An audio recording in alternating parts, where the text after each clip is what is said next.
and thank you for joining us for today's Geekout, which is part of Indiana's Digital Learning Month. I'm Michelle Green with the Office of E-Learning, part of the Indiana Department of Education. And with me today are representatives from Hoosier Student Digital Leaders, which we'll be referring to as HSDL. And these are administrators and students who facilitate student leadership in their schools across their district in some cases. And I'll have them introduce themselves shortly, but first I'm going to tell a little bit about what we're doing and why we're here today. This is the second Geek Out in a series of 10 that are scheduled throughout the month of digital learning across the state of Indiana and leading up to the National Digital Learning Day, March 13th. So Geek Out is it's just a Google Hangout on air, as you can tell, with a group of enthusiastic educators who have come together to discuss topics related to digital learning. And today's topic is the Hoosier Student Digital Leaders, which is open to all Indiana public and certified non-public schools that want to or that have already established a program to support students as leaders in grades 4 through 12. And this can take the form of a tech team, a club, or even a class. So I've put together some questions for our panel, but we really encourage you to share your questions with them as well. And so you can do that in two ways.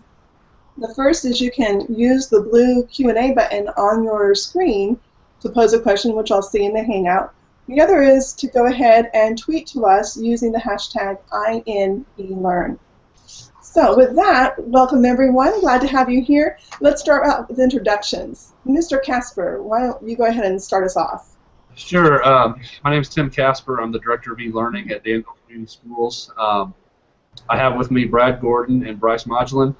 They're two of our team of five at our Student Support Center that we affectionately call it. We're housed here at the high school. And our high school is 1-to-1. The other three buildings in our district are not. They're probably about 4-to-1, iPad to student ratio.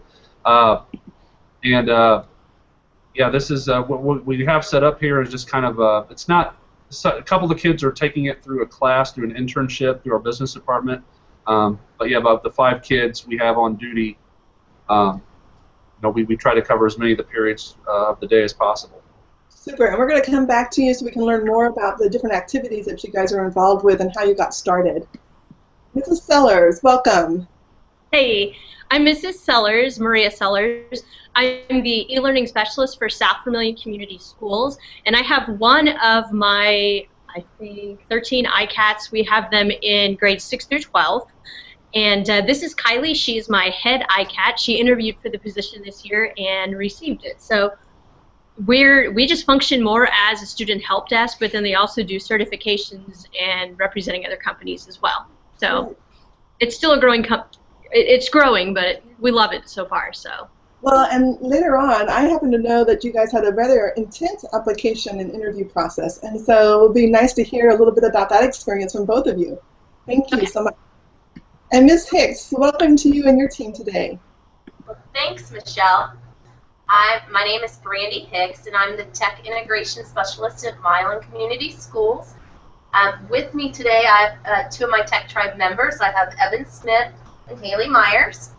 And Evan is a high school member, and Haley is a middle school member. We've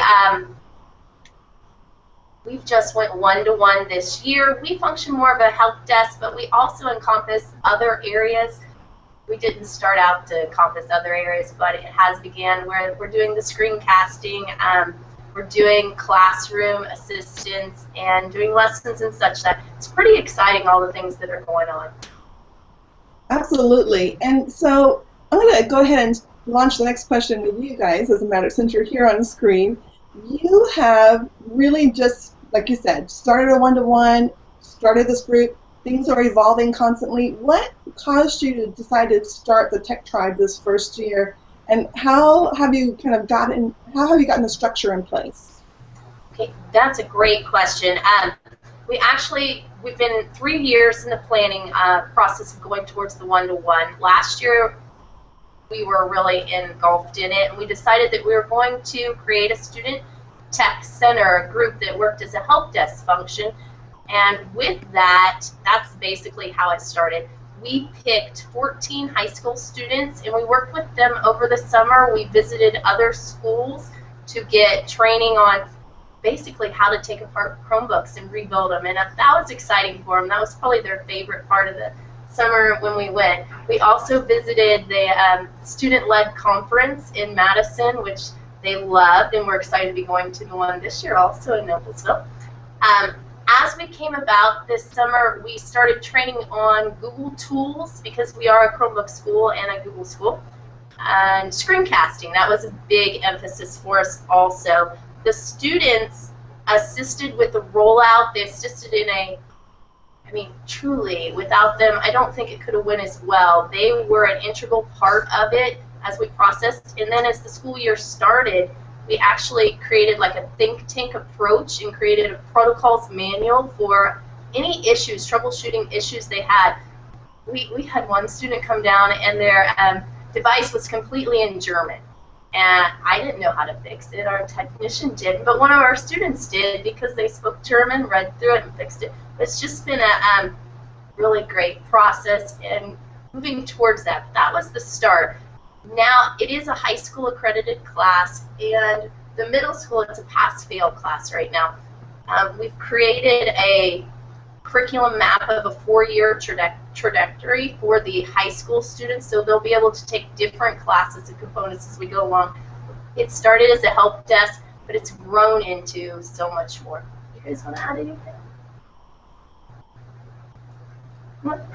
They just want to be a part of the group. They're great.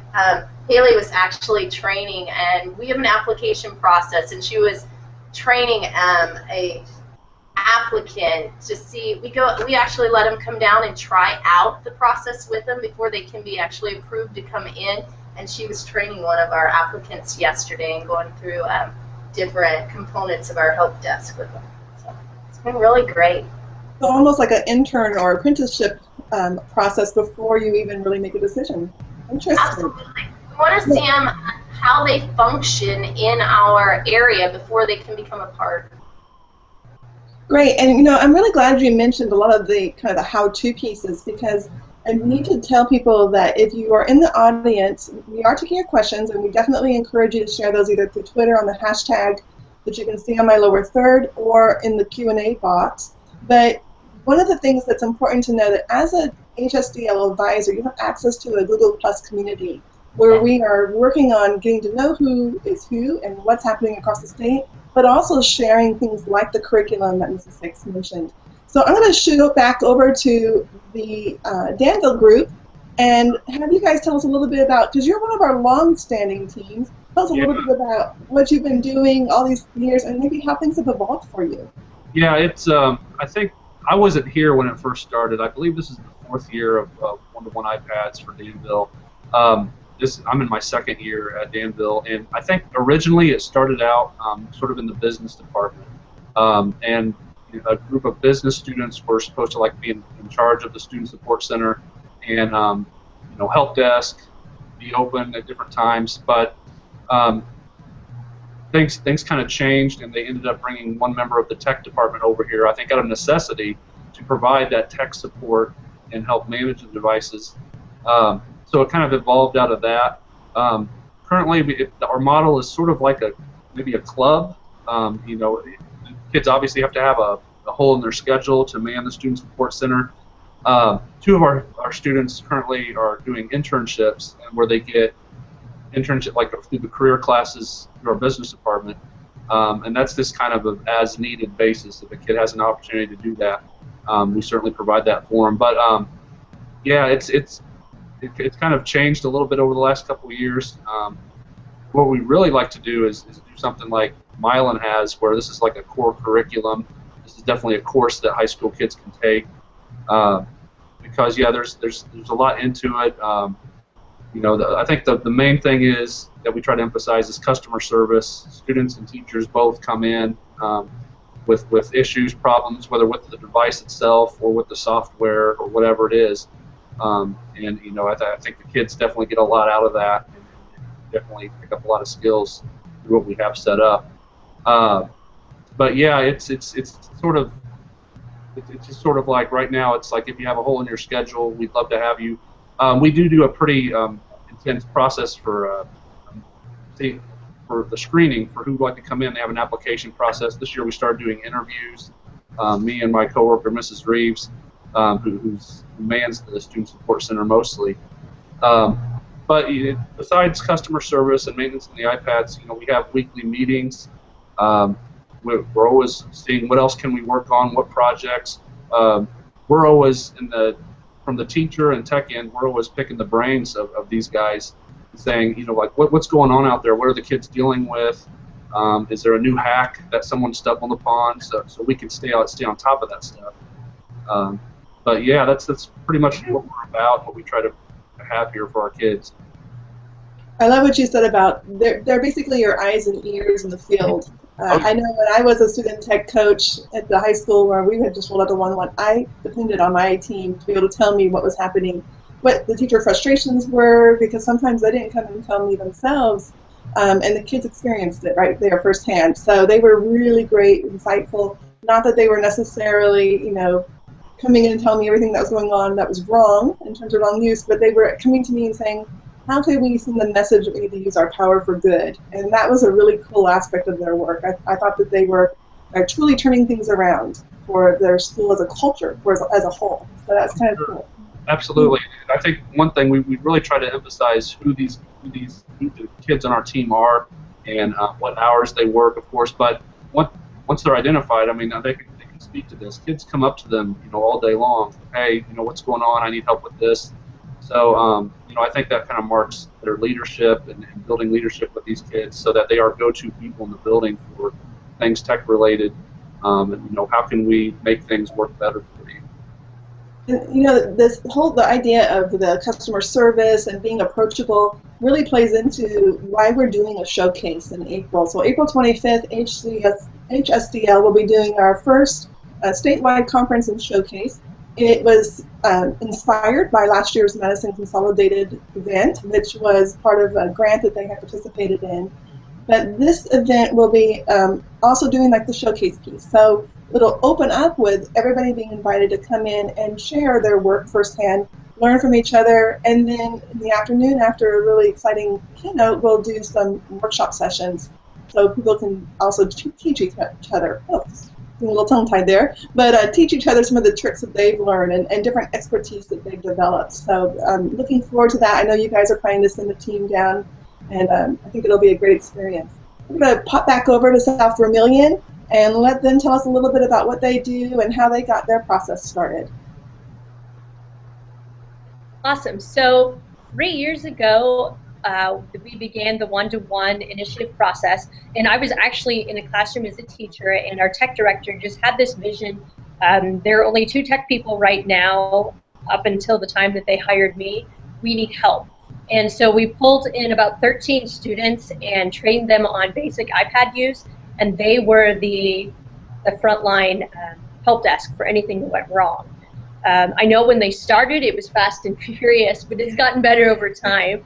It's pretty awesome. So we're now, when we started, kids could volunteer to be in the group, but now students have to be recommended by a teacher, they have to have a certain grade point average, and they have to go through an interview with me in order to even make that happen. And then I have to give that approved list to the counselors, and if it does fit in their schedule, they get to take it as an elective course. So they do get an elective credit for every semester they're in it. And we do have it so that a kid can take it all 4 years. They just take different items as they go through. Wonderful. And I can even let Kylie tell you, once they're in ICATS at the high school, then they each interview for positions. And that was a huge dog-eat-dog event this year. So she can tell you more about that. I am the director of the help desk. I'm the help desk manager. And so, I sit in the library, and I go, and kids will bring their iPads or their Chromebooks. Like we are doing a Chromebook initiative for the students, and so they had to go through like an interview type thing too. And they have Chromebooks, so now they bring if they have questions, they bring their Chromebooks or iPads to me or who's ever in the library at the time, and then we help them. And if we have a ticket system, and we put their name in and if we helped them and what their problem was and everything. And then we can go back and see if it was fixed, and if it wasn't, then we can tell someone like Ms. Sellers, we can tell them that it wasn't fixed, so then they can try to help them and see what the issue is. And so far, I've enjoyed it. I like it. How did you get your manager position? What did you have to do? She set up a My Big Campus bundle, and we worked through it, and we had different things, like we had to do an interview, and so we had to watch these like videos on bad interviews and good interviews and how to make an interview good and stuff. And so once we did that, then we finally had to create our own, and we did it from our house, and we had questions like I had my dad ask me questions, like I had a set of questions that I think someone would ask me for the position. And so while I made him film me, and he asked me questions, and that's just how I did my interview. But I know some of the kids, they just they like put music to it, and then they would put the question like on a keynote slide, and then they would answer it, and they were all very creative with it. I think this really demonstrates something that's unique about our student tech team approach, the Hoosier Student Digital Leaders. This is not just about being what we would consider techie, right? It's not just having the knowledge, although it definitely is about being able to take apart a device, troubleshoot, reinstall things, all of those kinds of pieces, the infrastructure or the software and hardware piece. But it's also really about our critical thinking, our communication skills, our collaboration skills. All of these things are so valuable to our teams, and it really excites me because it just shows that a HSDL program doesn't have to be one thing. It can be whatever your community needs. And if it's an opportunity for students to have a job and to go through the interview process and something that they may not have in their community on a large scale, this is perfect. So it's really exciting to see the variety of things happening. What I want to do is ask one final question that I had prepared for you all, because I think it's a really big one. And then we're going to open it up and see if we get some more questions from the field. Before I do that, though, we did get one comment on Twitter from Matt Sprout, who gave a shout out to Tim Casper. And he said, "Great to see you guys on the Hangout. We have a complete Chromebook care center. Right. To compare notes." So I'm going to say to Matt, we need to make sure you're in the Google Plus community, and everybody needs to see that comparison of notes. It's a great way to make sure we're all on the same page. And I like the different names. Oh, somebody posted a picture of a screenshot. I'm watching you, Danville people. Yeah, that's from our Twitter account. So you know the rule about posting pictures of Michelle on Hangouts. But no, seriously, I think it's really cool for me. We have the Milan tribe here, and we've got different names and different experiences, and there's just a lot of richness in that through HSDL. We're the umbrella, the program itself, but each of you as an individual group bring a real identity to the whole. So my last question, I'm going to start, we'll go back to Milan for this one, just because you're the newest group, so I think we'll build as we go back up the chain. What impact have you seen in terms of the program supporting your district's digital learning initiatives? If you even if you wanted to, you could even add a piece of advice. If somebody is not quite, because we have a lot of districts that are not quite one-to-one, why would this be something to start thinking about even early on in the process, having a student tech team supporting that work? That's a great question. What was the impact of having this team? I couldn't even envision the impact that we have now, just looking at it 7 months later. They are truly assistants to the teachers. They're the first line of defense for the teachers. I go into a classroom as a tech integration, work with teachers, and they're like, I asked the techie that's already in my class. So that's a great benefit for us that we have so many that the middle school and high school can ask a child that's sitting in their classroom for assistance right there, right then. We're moving into the elementary next year, so we're going to broaden that with them. But that right there is impactful. Teachers feel more confident with their digital, because they're not digital natives in our school, and we're growing. So just that support system right there has made a change in how they're teaching. They feel more confident because they kind of have a little helper in the classroom that's learning all kinds of tricks and tools that they can rely on. So that's a big impact.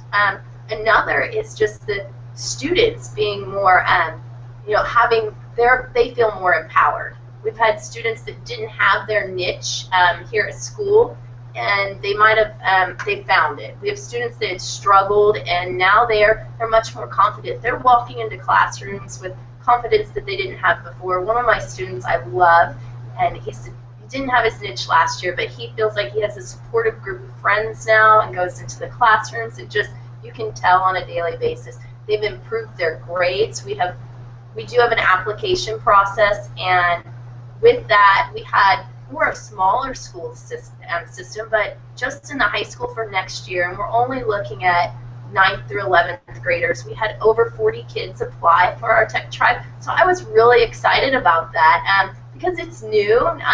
We're in a rural community. Not everybody loves computers down here, I'll just tell you.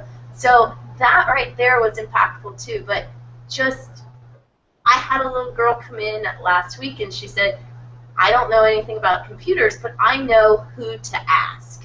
So right there, they feel that the Tech Tribe is impactful for them. They can ask them. The advice I would give to somebody that's starting, jump in.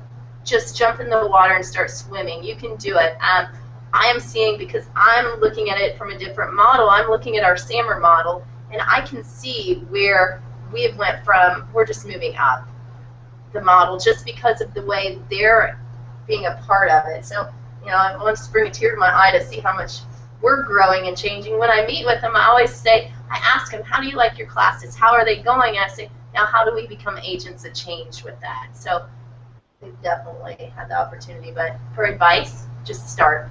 I think this new, our Google Plus site, the HSDL site, is just such a great resource. I'm excited to have that, to know that there's other people out there doing the same thing, and that we can contact them and gain information, because last year visiting schools and actually seeing some things in progress, and the schools that we visited had very small tech teams, and we've grown really large. So, but just seeing a small tech team where they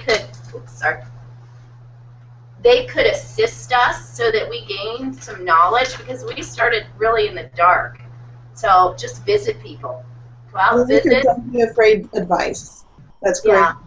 And you mentioned SAMR, and for those that aren't familiar with that, it's what it is substitute, augmentation, modification, and redefinition of learning, and what that looks like when you have ed tech at your disposal. So the point that I wanted to make is that your impact is not just in terms of the transition into being digital, in terms of having devices and learning how to use tools, but more so why it's important that you're rethinking what you're doing. So it's not just taking a pencil and swapping it out for a Chromebook.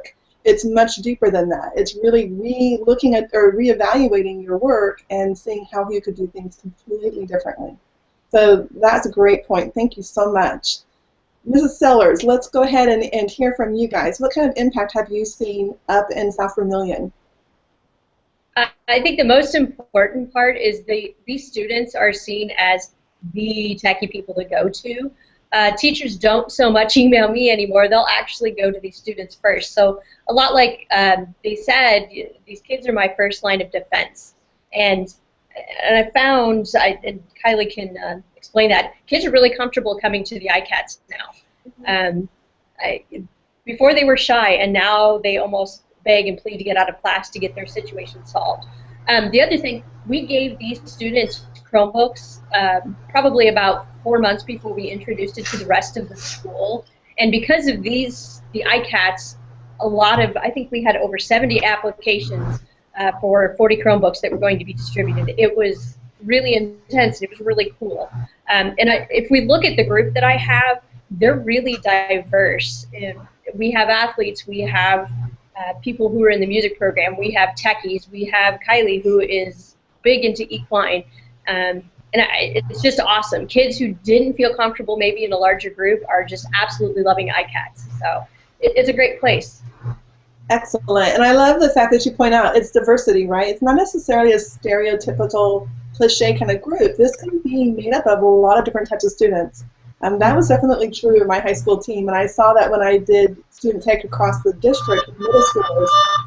It was a place where they all could come together and speak the same language no matter where their other peer groups came from. And so that's a really exciting aspect of it. And I also like that you mentioned that the kids got the devices before the actual rollout. So for those districts that are brand new and haven't... Well, they're back there. But for a district that hasn't rolled out yet, that hasn't got their implementation in place, this might be a really great starting place, identifying those key students that are leaders, that you've identified as leaders and have an interest in supporting this kind of work and this learning. And these people tend to be self-directed learners, right? Have you guys all seen that? Do you see your students in your tech team as being self-directed learners? Yeah, I can't imagine otherwise. So, Mr. Casper, our longtime veteran team here, with a new mentor joining us. Why don't you tell us who joined us? Yeah, I'll let you guys talk about it. Sure. Yeah, this is Taylor Yale, Vice Module in the back. These two are new this semester, actually. I wanted to swap out with Taylor so everybody could see. But you know, I thought I'd let Brad and chime in on this last part and just kind of talk about the impact the Student Support Center had on the school and us as a team. Starting on the small kind of team level, it's gotten us really close, but it's also giving us those major critical thinking skills. How do we think outside the box? What are more fun ways we can engage students and just kind of show off what we do? So on a small scale, we bring out that, like you said, that critical thinking and just thinking on your toes, always trying to find another way to do it. As Mr. Casper had actually told me in a meeting, it's like creativity kind of comes from constraints. So there's times where we might try and even constrain ourselves and say, what can we do with our resources? And Mr. Casper will keep us on top of that. He'll give us weekly assignments. But then going out into the broader image of our schools, I think our big impact is what we've given the students. Is we've given them this window that says that there's more out there than what you realize. There's more knowledge from what you can gather. So you can make a presentation, and then you got to present it. And what I mean by that is we give them the tools to grab everything they need to get these nice visuals, and based on the presentation example, we give them these nice visuals, but then we also use the iPad as like a back end for them to be able to build their confidence in presentation. I've got this good-looking presentation, now I have to have the poise, the posture, I got to project my voice so everybody can hear what I'm saying. We set up this situation where students are given everything they need to be successful, but now they have to hold themselves accountable to be successful. They no longer have to spend hours on end searching through encyclopedias and dictionaries to get their information. It's at their fingertips. So it's up to them to piece together, but not just copy it, but to actually piece together and go out and search for something more. And I think that's the big impact, and that's our overall goal, is that we want to show off you can do more than just type stuff in. The world is at your fingertips. Kind of engage that, really run with it. I love that, Brad. There is more. You are so right. Thank you. You know, I'm going to switch gears. And this is going to be more of a teacher question because we did get a question from Twitter, and it comes to us from Kelly Williams, and she says, how are you giving students multiple credits for multiple years in a student tech team? Because, Brad, you're not getting, are you getting a class credit for your work?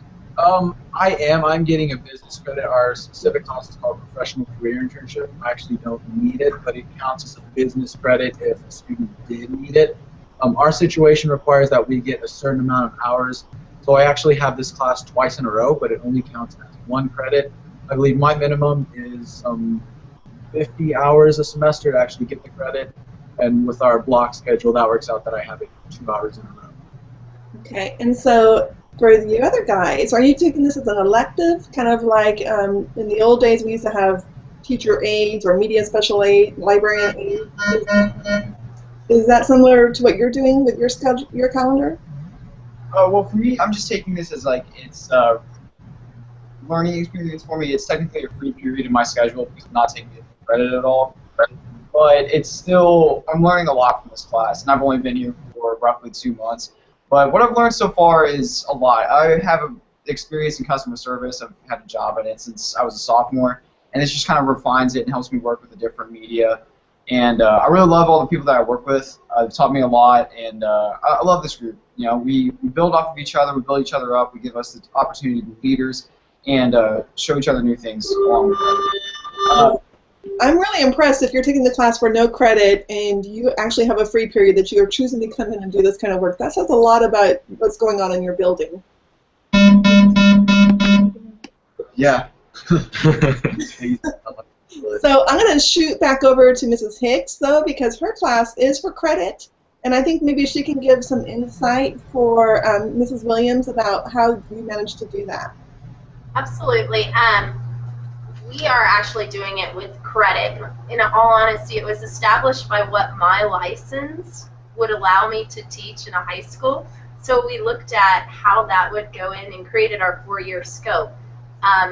So they get taught a class and they have assignments through our LMS. It's more of a virtual class. I have students 8 periods a day, so they are here all day, so they have that amount of hours.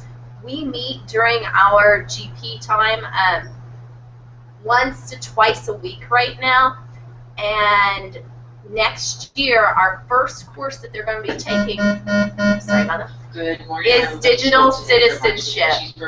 And then we'll pause. We'll let you mute your mic for a minute, and we'll let Mrs. Sellers tell us a little bit how Software Millions in their class, and then we'll go back to Mylan. With announcements, it gets a little awkward. Maria, could you hear me? Okay. I can hear you, but we're in the middle of announcements. We probably have to wait. So everybody's in announcements. Mrs. Hicks, are you guys clear? Do we have the all clear? We do. We're fine. For right now. Yeah. A couple minutes. If you need to. Okay. All right. We're back to Danville. So, guys, since I've got you here, I know that you are working. We're going to switch topics completely. You're working on the Hoosier Student Digital Leader HSDL Digital Media Festival entry. You want to talk a little bit about what you've been putting together? You don't have to give away the surprises, but you want to talk a little bit about that process of creating a piece of digital media? Process is crazy. You kind of start from, okay, what do I want to do? What ideas do I want to refine? That's the easy part. In fact, being the creative, I think, is the easier part. Like, okay, here's our script. We're going to try and go off that. Here's the basic images. But when you get down to the execution, we've actually incorporated some computer media into ours as well as some live action. So it's been interesting to integrate what is the same media but different, because we've got an electronic camera, but then on the computer we've got a virtual camera. So I had to go through the process of rendering out a bunch of frames for only a couple seconds. And then on the other hand, my partner, Wesley Nichols, he's not here right now, he'd go through and he'd shoot a bunch of little shots, and then we have to figure out how do we want to connect these, how do we want to make it flow. So it's been a really in-depth and tedious process when it comes down to the execution of let's put the video together, let's add the computer part over it, let's finalize it. So you've taken the approach that you want to put together a really top-notch piece. You're challenging yourself, it sounds like. Yes. That's exciting. What would you say to somebody who maybe has never done digital media for like a competition, for a festival, but you know, it's a good thing to try. Like if they just want to get their feet wet, what would be some things that you would give them as tips? And this would come from any of you guys. What was that? Don't move the camera too fast. I would say, I know a lot of schools have some kind of a mass media teacher. Just go talk with them and make a 30-second video of anything. The easiest way to get your feet wet is to even maybe just film yourself, or film a coworker doing a funny thing, or just film them, you know, typing on their keyboard, and put a funny overlay, or try incorporating just small different shots and have an idea, a clear objective, so that your video can make sense. I think that's the biggest tip. But don't be afraid to just be completely creative and be abstract and just throw in random elements that might make your video a little bit more comedic. Mm-hmm. If someone's laughing, they're probably enjoying your video. That's a good point. And you know, I like what you said about just getting out there and trying it. But then when you're working on the project, have an objective. You know, that storyboard idea. You know, plot out what you want to convey. But don't be afraid to get out there and try. Excellent advice. So we're going to go back to the advisors, and maybe we can finish answering the question about the class. Ms. Mylan, are you guys good? Yes, we are good at this time. So back to the question about the courses. So we're starting with we're starting with digital citizenship, which I think goes right along with our tech tribe anyway. It makes sense because they are the forerunners out there and they need to show digital citizenship in their position. So we're going to learn that through our LMS, and then our second course next year will be a computer science course, and they'll go through that and different components. The following year, I think we have an advanced computer science. I honestly don't have in front of me the whole 4 years. I could put that on our Google Plus or the HSDL site, but that's the premonition with it. It'll be taught virtually through our LMS, and then they'll do projects and such that, similar to what the boys were talking about, which they're already project-based, and they're doing projects that would go along with, I would think, their course. They're just not moving it into an actual course where they're learning that specific standards within that course. But I think they're on the right path.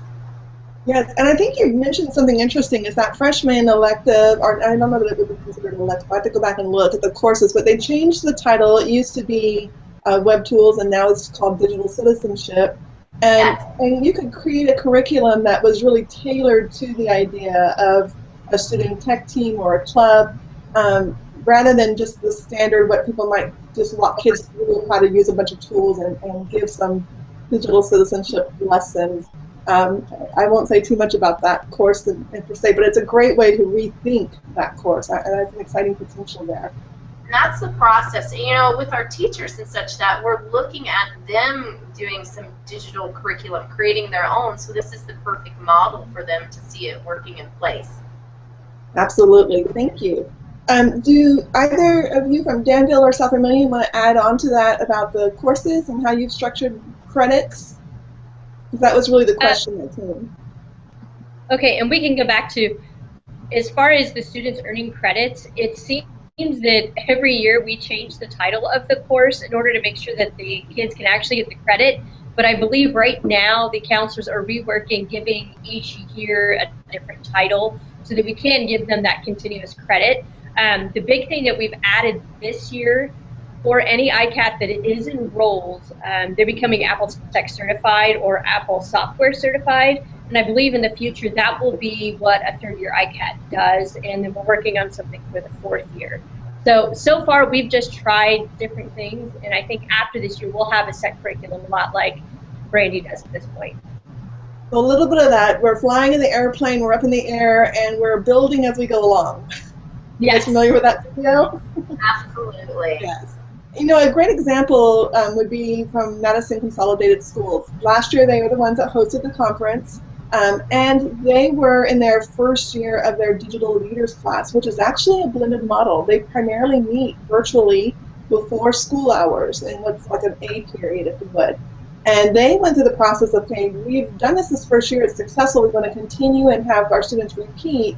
What's that going to be like? And beyond just changing the title, how do we take this up a notch? How do we continue to grow our learning to show that we're progressing?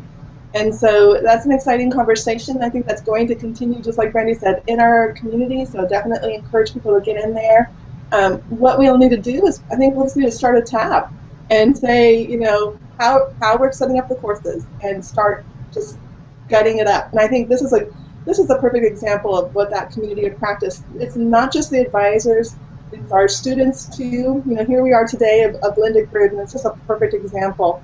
We haven't had any other questions, and we just have less than 5 minutes or so remaining in our time together. Is there anything that you guys would like to share before we say goodbye? I wanted to interject. I think one of the things my staff members always ask, if they wanted, was it all about the device? And I think this is a perfect way as we look at for courses with the kids. For us, it's not about the device. It's about the tools that we use, and they can be pulled into whatever course that we're teaching. So the tools that they're learning can go into whatever course that we're, teaching for that period or whatever it is that quarter. So that's kind of a neat component. Absolutely. Anyone want to chime in on that thought? I just want to chime in on a little bit of different thought. Say to any new tech teams or just old tech teams, anybody in general, don't forget about the students. really want to find the right student who's just a little bit crazy, and they want to try new things, but they still want to, they just want to have an fluency with technology, but they just want to look for people who love helping people, even if they're not good with computers, but who just love getting to play with new toys and getting to help people and just kind of being a face and getting themselves known. Yeah, that's a great point, because you need all sorts, right? You need creative people to think about ways to create those attractive visuals to draw others in. You need your salespeople to get people hyped up and to buy what you're selling. So lots of different strengths come inside of your teams. That's a good point. Thanks so much. I want to piggyback on that also, Michelle. Evan, to my left here, just submitted to me last night. He's really interested in creating a Minecraft club. So he sent in this whole project that he has created and sent it to me to peruse. And I sent him back different information about Minecraft EDU. So he's stepping outside of the box to try to bring something in here, and that's something we're doing. We've been creating an atmosphere that's kind of fun in our tech area. You know, they had their Sphero out and kind of moving it around and such that. So that's a part of it too, I think, letting them have that freedom to be creative and play, just like you guys said. They have to have that opportunity to play. Yeah, I think so. I think you gotta have something fun. I think you definitely need to have fun things in with it. I mean, besides just schoolwork, if you're gonna have the computers, do something fun with them also. So yeah, they want to kind of step out of the box. So I'm definitely it's something that we're going to look into, whether it would be a before-school club or not. Wonderful, and I think that's a great point. Student tech teams or clubs, even the classes, can be leaders in developing new ways to engage other students in digital learning, maybe through the entry point of play. You know, the idea of having fun and being a game. I do need to mention that we got a message, not necessarily a question who says this, but from Paul Ketchum. He said, student tech clubs are awesome. The MCSC Tech Tribe are difference makers, and he says thank you. So definitely proud people in your districts and for good cause. So we love to see our district leaders supporting these programs. It makes all the difference. And I'm going to have to say that has been the big support here with Milan. Our administration is 100% supportive. I asked could they come today, and they said all of them can come. If you want them, take them all. So just supportive in all ways for us.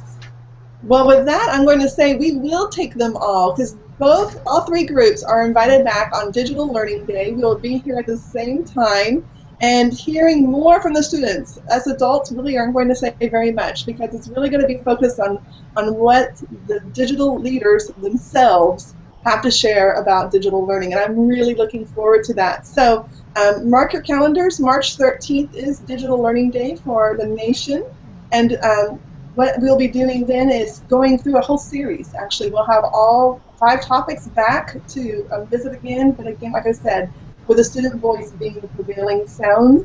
I want to thank you for joining us today. If you want to learn more about the Office of E-Learning and Digital Learning Month in Indiana or the HSDL program itself, visit dove.in.gov/elearning. You can follow us on Twitter at INELearn.